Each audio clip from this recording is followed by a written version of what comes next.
Selamat tengah malam para pendengar Misteri Jam 12. Berjumpa kita sekali lagi di udara Ria 897 FM dalam satu lagi episod Kisah-Kisah Misteri di Ria 897.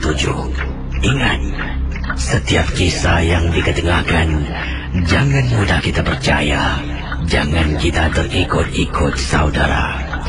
Misteri Jam 12 sememangnya hanya satu hiburan. Sekiranya anda mempunyai pengalaman misteri, anda boleh hubungi saya di 669118997. Anda juga boleh kirimkan SMS kepada saya dengan kodnya gelap KLUB, jarak, nama anda, jarak, kisah misteri anda, dan hantarkan ke talian 72346. Ingat saudara, Misteri Jam 12 sememangnya hanya satu hiburan. Tidak ada sesiapa yang boleh mengesahkan kebenarannya. Kita teruskan dengan kisah yang pertama pada tengah malam ini.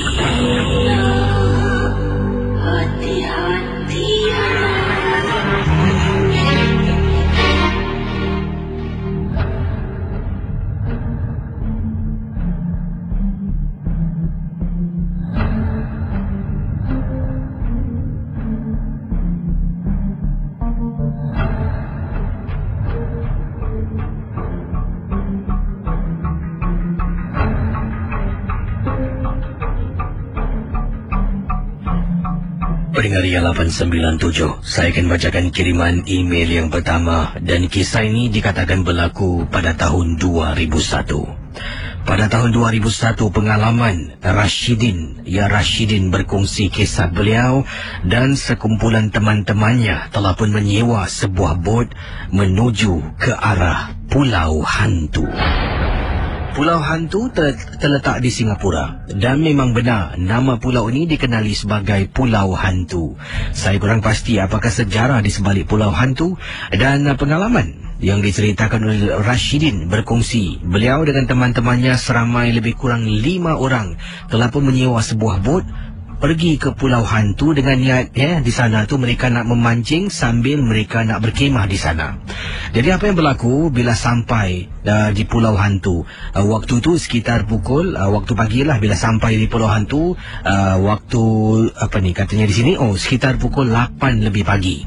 Jadi bila sampai 8 lebih pagi itu kata Rashidin, saya dengan teman-teman begitu bersemangat lah, kami terus pergi mendirikan kemah, kami terus memasang joran dan mula memancing.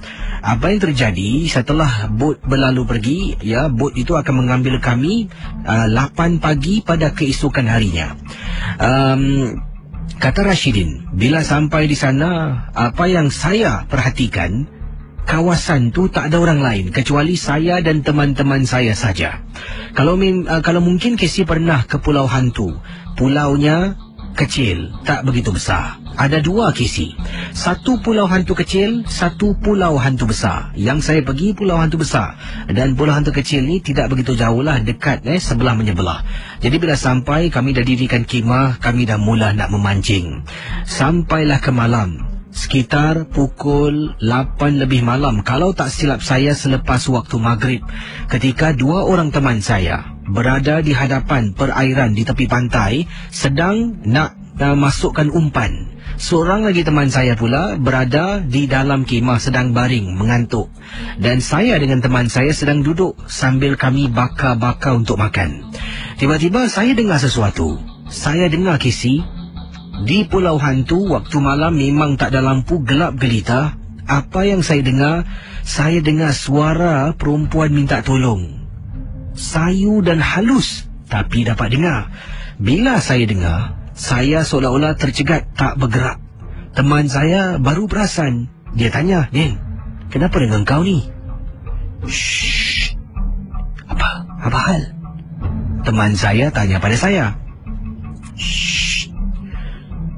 Teman saya pun kemudian cuba pasang telinga, cuma dengar apa yang saya sedang dengar, walaupun saya tak beritahu yang saya ada terdengar sesuatu. Kemudian teman saya tengok saya, dia beliakkan mata. Aku dengar orang minta tolong kan? Casey, kata Rashidin, saya tahanlah.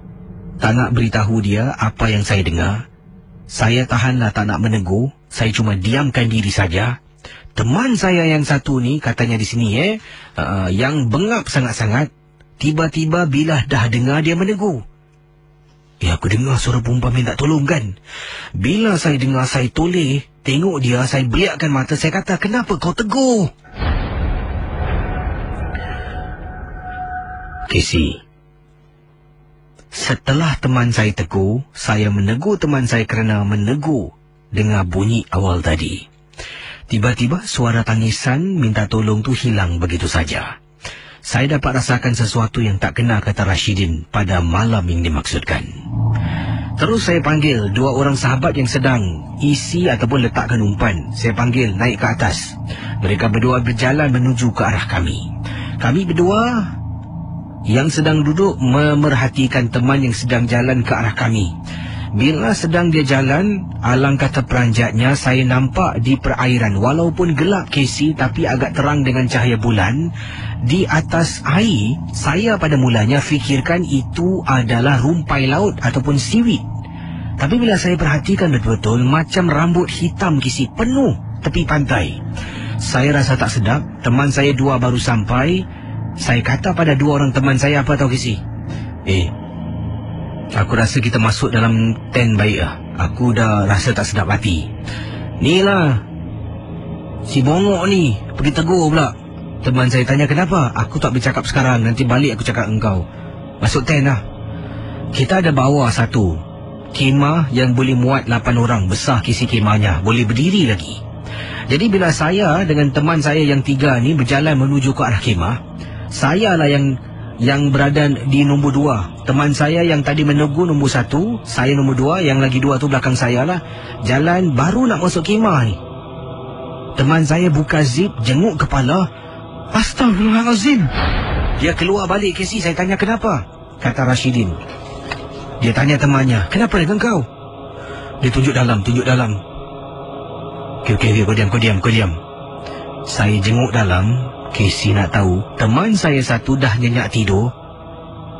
Teman saya baring, kepalanya tu memanjang lah, badannya memanjang. Jadi dia sedirit dengan pintu. Betul-betul dekat hujung kepala teman saya ada orang sedang duduk tapi membelakangi kepala teman. Jadi orang ni sedang duduk bersila.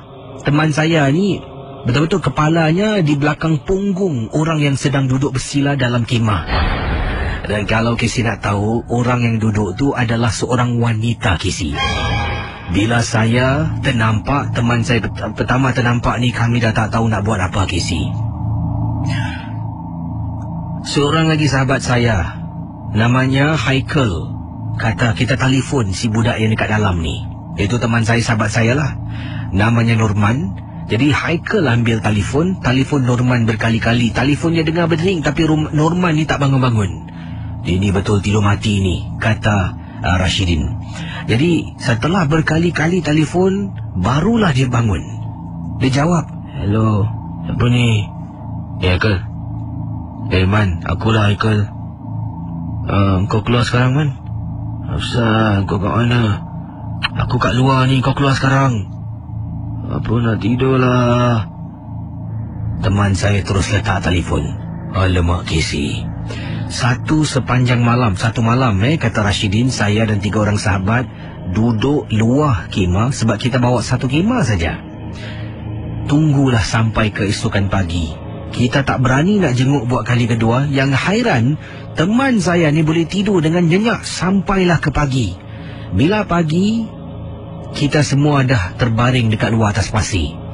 Si mamat ni yang tidur kat dalam ni bangun keluar, tendang-tendang kita. Oi, bangunlah. Kapan nak sampai ni? Korang ni tak tahu nak tidur ke kat dalam? Walhal Casey, kita semua kejutkan dia supaya tak diganggu, tapi dia boleh tidur macam dunia ni tenang aja, kata Rashidin.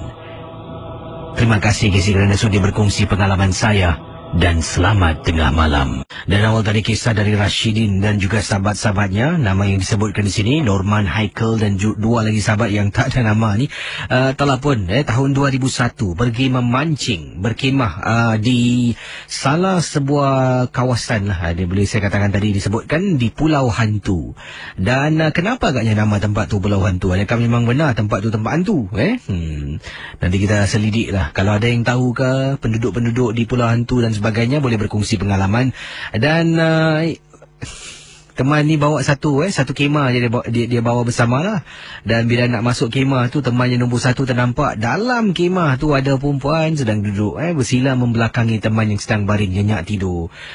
Orang kalau yang bagusnya, kalau anda mempunyai kebolehan, dipanggil istilahnya tidur mati lah. Tidur mati itulah bagus.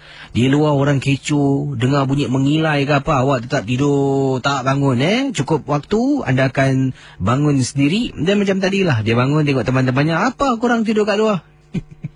Walhal, beliau ni tak tahu. Malam tu, memang macam-macam gangguan.